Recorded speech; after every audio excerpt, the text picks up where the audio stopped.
രോഗാവസ്ഥയെയും ശാരീരിക വെല്ലുവിളികളെയും നിശ്ചയദാർഢ്യത്തിലൂടെ മറികടന്ന് പടന്നയിലെ സിയ ഫാത്തിമ തന്റെ സ്വപ്നവേദിയിലെത്തി. വേദനയെ വരയിലൂടെ തോൽപ്പിച്ച് പോസ്റ്റർ ഡിസൈനുമായി സിയ സംസ്ഥാന കലോത്സവത്തിൽ പങ്കെടുത്തപ്പോൾ അത് ചരിത്ര മുഹൂർത്തമായി മാറി.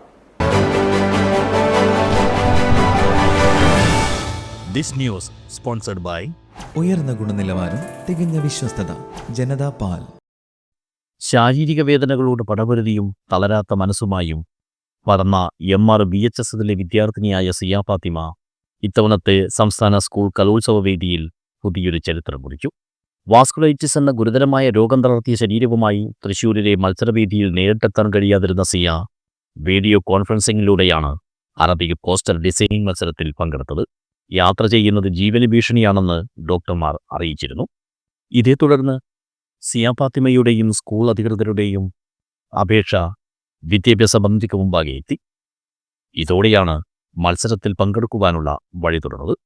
മന്ത്രിയുടെ നിർദ്ദേശപ്രകാരം വിദ്യാഭ്യാസ വകുപ്പ് ഇതിനായി പ്രത്യേക ഉത്തരവ് പുറപ്പെടുവിക്കുകയായിരുന്നു. ഇതിലൂടെ വേദി 17 നടന്ന മത്സരത്തിൽ പടന്നയിലെ വീട്ടിലിരുന്ന് സിയ തന്റെ സർഗവിസ്മയം തീർത്തു.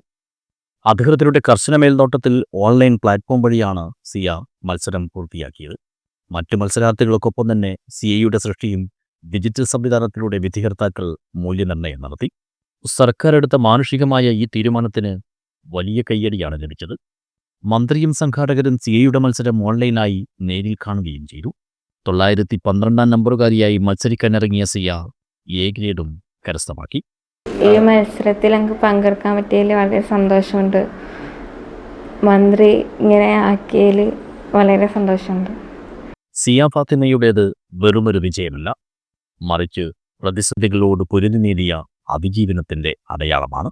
അതായത് ഈ സംസ്ഥാന കലോത്സവത്തിൽ പോസ്റ്റർ മേക്കിംഗ് ആണ് എൻ്റെ മോളുടെ പരിപാടി. ആ പരിപാടിയിൽ പങ്കെടുക്കണമെന്ന് വലിയ ആഗ്രഹമായിരുന്നു. അപ്പോൾ ഈ അസുഖം കാരണം പോകാൻ പറ്റുമോ എന്നുള്ള ഒരു ചിന്തയിലായിരുന്നു. അങ്ങനെയാണ് വിദ്യാഭ്യാസ മന്ത്രിയുമായി ബന്ധപ്പെട്ടതും. ഏറ്റവും കൂടുതൽ നമ്മളെ ഹെൽപ്പ് ചെയ്തത് അവരുടെ ടീച്ചേഴ്സാണ്. ടീച്ചേഴ്സിൻ്റെയും പിന്നെ അവരെ സ്കൂൾ അധികൃതരുടെയും ഒക്കെ നല്ല ഹെൽപ്പ് കൊണ്ടാണ് ഇപ്പോൾ ഈ ഓൺലൈനായിട്ട് ഇങ്ങനെ മത്സരിക്കാൻ അവസരം കിട്ടിയത്.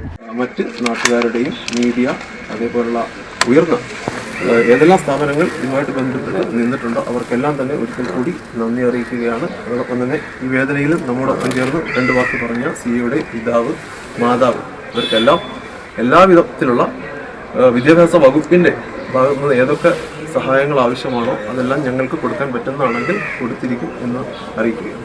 അസുഖങ്ങളെല്ലാം ഭേദമായി എത്രയും വേഗത്തിൽ തന്നെ സിയ സാധാരണ ജീവിതത്തിലേക്ക് മടങ്ങി വരുമെന്ന പ്രതീക്ഷയിലാണ് കുടുംബവും ഒപ്പം അധ്യാപകരും. News bureau, Cheruvathur.